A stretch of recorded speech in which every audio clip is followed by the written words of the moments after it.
So now it says that this number 130 was an incorrect reading for Adawomium. So really in 2 Kings the 16th chapter in the 6th verse, which matter of fact, let's get that. This is 2 Kings the 16th chapter in the 5th verse.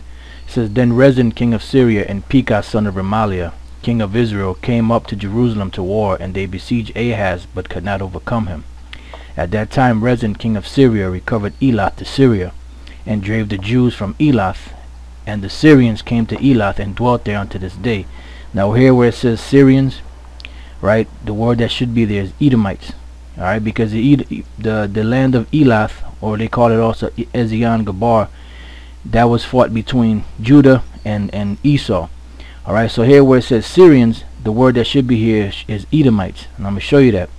And here in the Masoretic text, when you read the Hebrew, right, you see, if you can see here, it's highlighted in blue, and when you click on it, right, it says here Quara reading, or reading, Quara, which is reading. It says below is the Quara, or the reading for Wa Arameum, which is and Aramaeans, or and Syrians.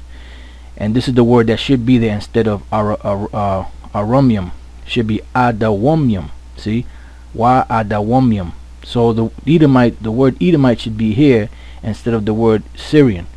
And then, you know, it says here the Quara readings are corrections made to the Hebrew text around the 10th century AD by the Masoretes because of their reverence for the biblical text, which, that, like I said, that's another show. These corrections were originally noted in the margin of the text so as to leave the original context undisturbed. So the word here, Aram, should be, or Arameum, should be Adawam, and I'm going to show you that. When you go down here to the Greek and you read it, right, this is the Greek here, and as you read on down, you see Surias, which you show, you know, that's Syrian. Suria, another one, Syrian. And as you read on down, Judeos, which is Jews. And as you read on down here, what? Idumea. So that's Edom, right? So the word that should have been up here instead of the word Syrians here should have been Edomites. And they should have said that the king of Rezin took Elath and gave it to the Edomites that dwelt there. Now let's go here to the actual word Syrians, 726, right? And as you read on down, it says the following spelling is supported by strong blah blah, and here it says Aramite, Syrian, then it has here Edomite, because it should have been Edomite right there in that place. Alright, and then you see here Syrian, right? Arawomium, 2 Kings 16 and 6, an incorrect reading for Adawomium, which stands in the Quara. Alright, so really the word there should have been Adawom. Just to let you know, they be going off on these things. Strong's Concordance be going off, and even some of those so-called Masoretes, they were going off. Now when you read in the, see, that's why, you know, if you brothers can afford it, if you get the book form, because the Strong's Concordance is good, you know, for, like we said, reference, and online is good, but online they leave certain things out that they have in the actual book form. So when you get the actual book form and you look up the number 130, right, the number 130 says Adamaya, Adamya, really should be Adawomya, right? It says patron from 123, an Edomite or descendant from or inhabitant of Edom, Edomite. Then it says C 726, which is number 726, right? And when you look up at 726, is Arawomya, right? A clerical error for number 130, an Edomite, as in the margin, Syrian. So really the word that should be there, or the Hebrew word that should be there, is Syrian. Alright, and we're going to show you that, you know, I'll show you that so you can get a better understanding of it. Now let's move on. Now this is in the book of this is a book called The First Book of Samuel by Alexander Francis Kilpatrick. Right, now this is what he said. This is in 1 Samuel's 21st chapter, right? It says, before the Lord, and his name was Doeg, an Edomite, the chiefest of the herdmen that belonged to Saul. And David said unto Ahimelech, and is there not here under thine hand spear or sword? Now let's read on down here where it says, account of suspected leprosy, his presence in the tabernacle implies that he was a proselyte. Doeg, an Edomite, he may have come over to Saul in his wars with Edom. Right? That's what they're saying. The chiefest of the herdmen, an important post, is in a pastoral country. The Septuagint reads Doeg the Syrian, the keeper of Saul's mule. Syrian is certainly a mistake for Edomite. The consonants of the Hebrew words Aramite, and Edomite being almost exactly alike. All right, and they're correct on that, because there's certain times where Esau or Edom is spelt.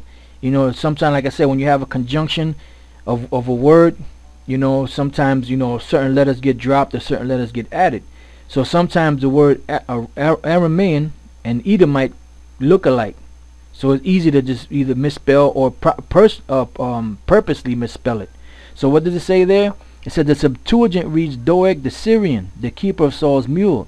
Syrian is certainly a mistake for Edomite. The consonants of the Hebrew words Aramite and Edomite being almost exactly alike. Now, remember we read over here, Suros is Syria, right? Now, this is the Josephus, and in the Josephus, this is Antiquities of the Jews, book 6, right? Chapter 12, as you see here, chapter 12, and section 4. And when you read through section 4, this is dealing with the story of King David. And when you read down here, what does it say? But Doeg the Syrian. So what is this in? This is in the Josephus. They're called Doeg a what? Syrian. Call them Syrian. So even Josephus said that Doeg was Syrian. All right. So right here, see, this is Josephus. So you don't think I'm making it up. Book 6. Right. And you scroll down to chapter 12. Right. It's going to take a little while. Chapter 12. Right. In section 4. Right here it says Doeg the Syrian.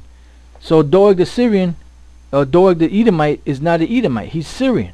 All right. Now, when you go back to this number 130, right, in the Strong's Concordance, number 130 also coincides with Deuteronomy, the 23rd chapter, and the 8th verse. So as we were telling you, brothers, that when they translated this, that's the wrong translation. Thou shalt not abhor an Edomite, for he is thy brother. It really should be thou shalt not abhor a Syrian.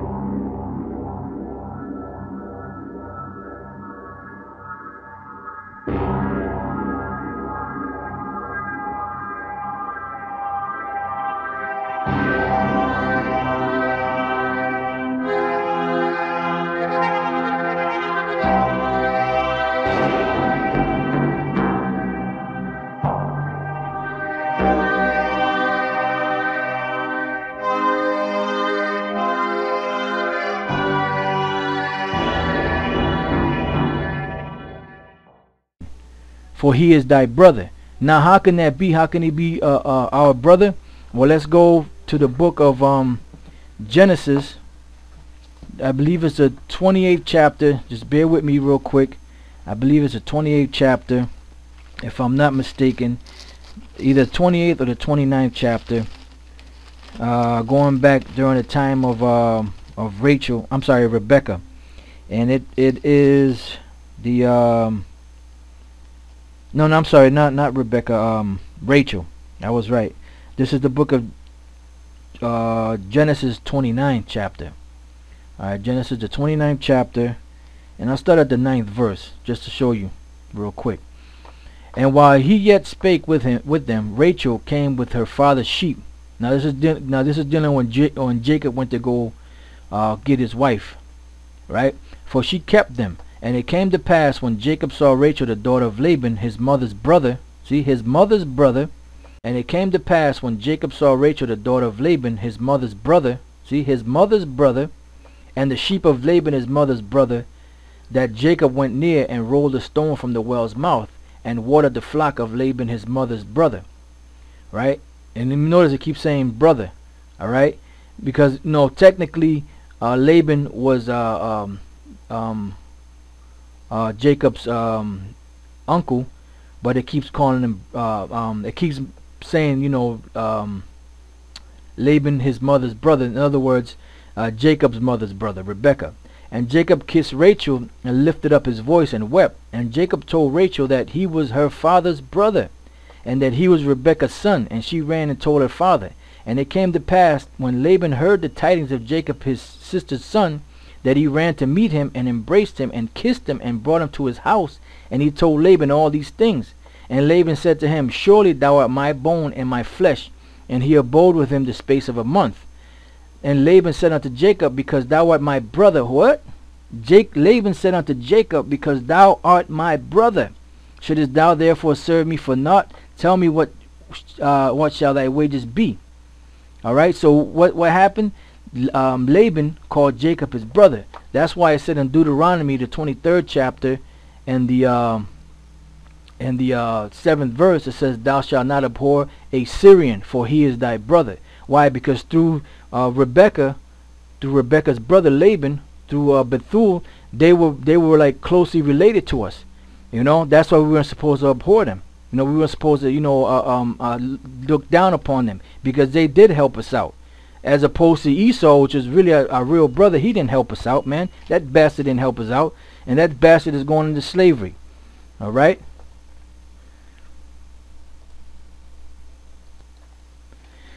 And the only other place where this number 130 appears is in the book of 1 Kings, the 11th chapter. Right, 1 Kings, the 11th chapter, and I don't know if it's the 14th verse or a little further down, where the Lord raised up I think it's Hadad, yep. And the Lord stood up an adversary unto Solomon, Hadad the Edomite. He was of the king's seed in Edom. So this was an actual Edomite here, and they used the same number. But remember, like we told you about them numbers, they be going off on them numbers, you know. But for the most part, wherever you look up that number 130, you know, which like I told you brothers before, those are just numbers that they put on there. That's not the end all be all and the final authority on the breakdown of the Hebrew or the Greek, you know, words that are in the scriptures. All right, so you know, this is going to be kind of a short lesson. I'm going to end it with that. Matter of fact, before I end it, I want to go to this other couple other scriptures that I had here, just to just to show you brothers. You know, these are scriptures you already know, but just going to bring these out just to let you know that these devils are straight up liars. Psalms 58:3, it says, I'm sorry, let me bring that back down. Psalms 58:3, the wicked are estranged from the womb, they go astray as soon as they be born, speaking lies. So these devils are straight up liars from the womb to the tomb. Their poison is like the poison of a serpent, they are like the deaf adder that stoppeth the ear, which will not hearken to the voice of charmers, charming never so wisely. So bottom line is, these devils are just straight up liars, and they're not going to change, because the Most High created them to be the wicked. Alright, this is Isaiah, the book of Isaiah, the 44th chapter and the 21st verse, and it says this.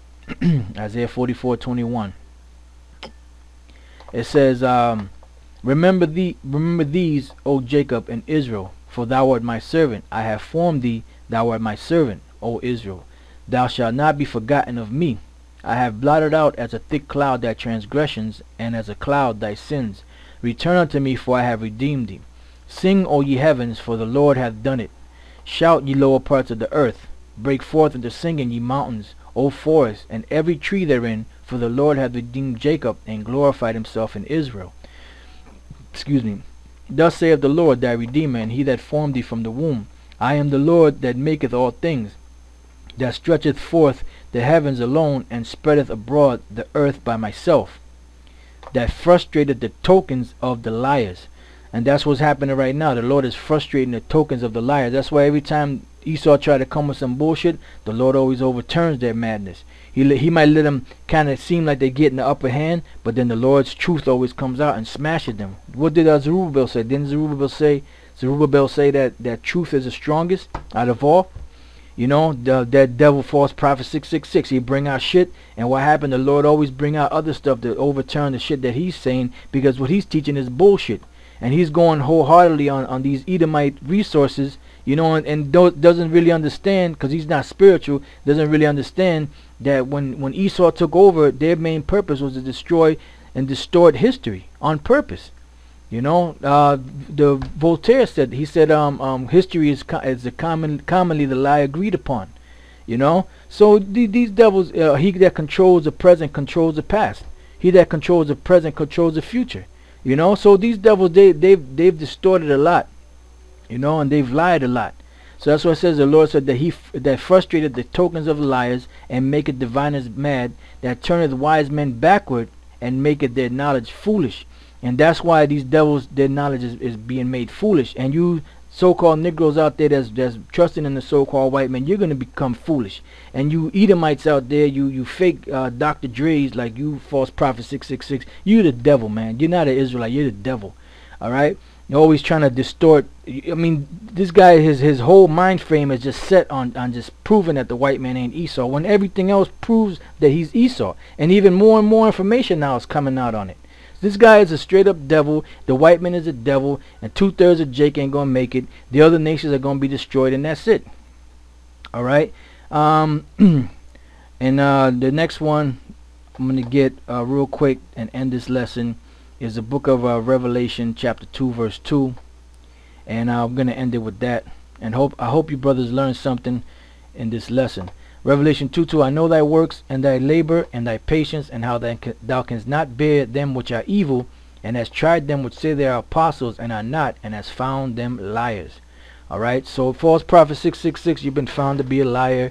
So-called white man has been found to be a liar, and a lot of these other clowns out there are straight up liars. You know, so basically the lesson for today basically was Doeg is Syrian. Doeg is not an Edomite. So for you Edomite lovers out there, I know this is, you know, this is a blow to your heavily embedded heart to give Esau your love and devotion. But you know what? Doeg was Syrian. He's not an Edomite, and the so-called white man can't be saved. All right. So with that, I'm gonna say shalom. I hope you brothers learned something, and to the next time, you know, we'll see you.